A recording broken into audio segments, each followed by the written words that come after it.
নমস্কার বন্ধুরা, আমার ছাদ বাগানে আপনাদের সবাইকে স্বাগত।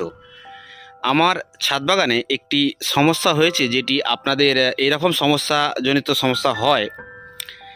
তো এই সমস্যাগুলিকে অ্যাকচুয়ালি এর আগে আমি বলেছিলাম এই জিনিসগুলো বিষয়ে, কিন্তু এখন এখানে যে সমস্যাগুলি হচ্ছে, এই যে পাতা কুঁকড়ে যাচ্ছে, বিশেষ করে আম গাছের পাতা খেয়ে নেওয়ার মতো অবস্থা দেখতে পাচ্ছেন, খেয়ে নিচ্ছে এবং এই জায়গাগুলি কিরকম একটা পোকায় দাগ দাগ হচ্ছে। তো এই জায়গায় আমি কিন্তু ইনসেকটিসাইড ব্যবহার করেছি, ঘুরিয়ে ফিরিয়ে এটা ওটা সেটা ব্যবহার করেছি, সেই জায়গা থেকে কিন্তু রেজাল্ট তেমন একটা আসছে না। এখন হয়তো মনে হচ্ছে আপনাদের যে না ঠিক হচ্ছে, তো আমি বলছি একের পর এক।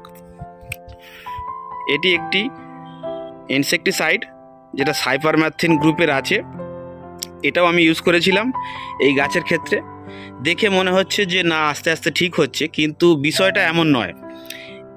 বিষয়টা হচ্ছে এই যে গাছগুলি ঠিক হচ্ছে, ঠিক হওয়ার পর ফের কিন্তু পুনরায় অ্যাটাক হচ্ছে, অর্থাৎ এই গাছের কচি পাতায় ফের কিন্তু অ্যাটাক করছে।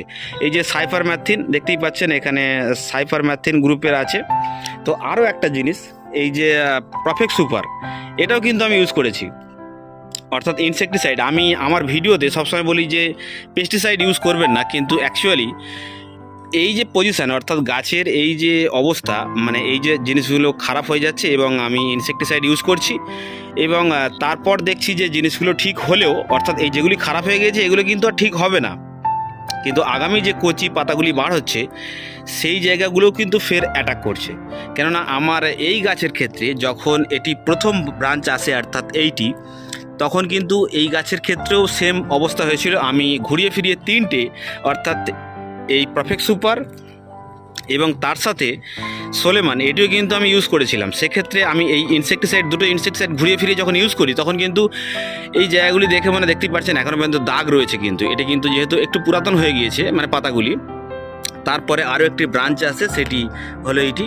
এই ব্রাঞ্চটি যখন আসে তখনও কিন্তু এই গাছের ক্ষেত্রে আমি কিন্তু ইনসেকটিসাইডই ব্যবহার করেছি, অর্থাৎ এই সোলেমান এবং পারফেক্ট সুপার এবং আরও একটি সাইপার 25, এটাও কিন্তু ইউজ করেছি। কিন্তু এই মুহূর্তে আমি যেটা দেখছি, আমায় কিন্তু এই কাকা পেস্টিসাইড ইউজ করতে হবে, কেননা গাছের ক্ষেত্রে যে এই যে পাতা খেগো রোগ, এর যে জিনিসটা, এটা কিন্তু যাচ্ছে না, অর্থাৎ চলে যাচ্ছে আবার কিন্তু ফের আসছে সেই একই গাছে। তাহলে বিষয়টা হচ্ছে গাছকে সে বাড়তে দিচ্ছে না, কিন্তু কাকা পেস্টিসাইড দিলে এই যে জায়গাটা পুরোপুরিভাবে সর্বনাশ, মানে আর কি, এই কিন্তু কাকা পেস্টিসাইডই করবে। কেন এক্ষেত্রে দেখতে পাচ্ছি যে পেস্টিসাইড দেওয়া ছাড়া আর উপায় নেই, কেননা আমরা পেস্টিসাইড তো সেই মুহূর্তে দিই যখন একদমই গাছকে আর রোকা যাচ্ছে না, সেই ক্ষেত্রে পেস্টিসাইড। তো এমনই অবস্থা, দেখুন পেস্টিসাইড কিনে এনেছি, এখনো পর্যন্ত সিল কাটা হয়নি, কেননা আমাদের যে আকাশের ওয়েদার, যে কোনো মুহূর্তে বৃষ্টি আসছে, মানে যখন তখন বৃষ্টি আসছে। তো কিনে আনা সত্ত্বেও আমি এখনও পর্যন্ত এই পেস্টিসাইড ইউজ করতে পারিনি, মানে যখন তখন নিম্নচাপ এবং যখন তখন বৃষ্টি আসার ফলে আমার এই গাছগুলিতে এই মুহূর্তে দিলেই সেটি ভিজে যাবে। তো এই মুহূর্তে এখন বৃষ্টি নেই, তো এই মুহূর্তে দিলেও হয়তো এখনও মেঘ করে রয়েছে, হয়তো সন্ধ্যে ফের বৃষ্টি হতে পারে। তো সেই কারণে আমি চাইছি একটু নিম্নচাপ কাটিয়ে গেলেই কিন্তু আমি পেস্টিসাইড ইউজ করবো। তো এবং এক্ষেত্রে যারা এই রকম সমস্যার সম্মুখীন হয়েছেন তাদেরকে বলবো যে আপনারা ইনসেকটিসাইডের ভরসা না করে ডাইরেক্ট পেস্টিসাইড দিন, বিশেষ করে এই আম গাছের এই পাতা কুঁকড়ে যাওয়ার বিষয়টি। পেস্টিসাইড ইউজ করুন, কাকা পেস্টিসাইড, অবশ্যই এই জিনিসগুলো চলে যাবে। কেননা আমি ইনসেকটিসাইডের ভরসায় ছিলাম যে ইনসেকটিসাইড দিয়ে আশা করি ঠিক করা যাবে, কিন্তু হয়নি সেটি। কাকা পেস্টিসাইড এর আগে আমি একবার ব্যবহার করেছিলাম, সেই অভিজ্ঞতা থেকে বলছি, যেটা আমি 1 বছর আগে ইউজ করেছিলাম এবং সেখান থেকে রেজাল্টটা আশা করি ভালো এসেছিল।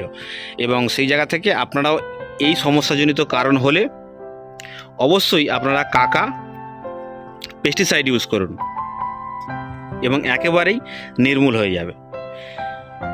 তো বন্ধুরা, ছাদ বাগান মনের মতো করুন।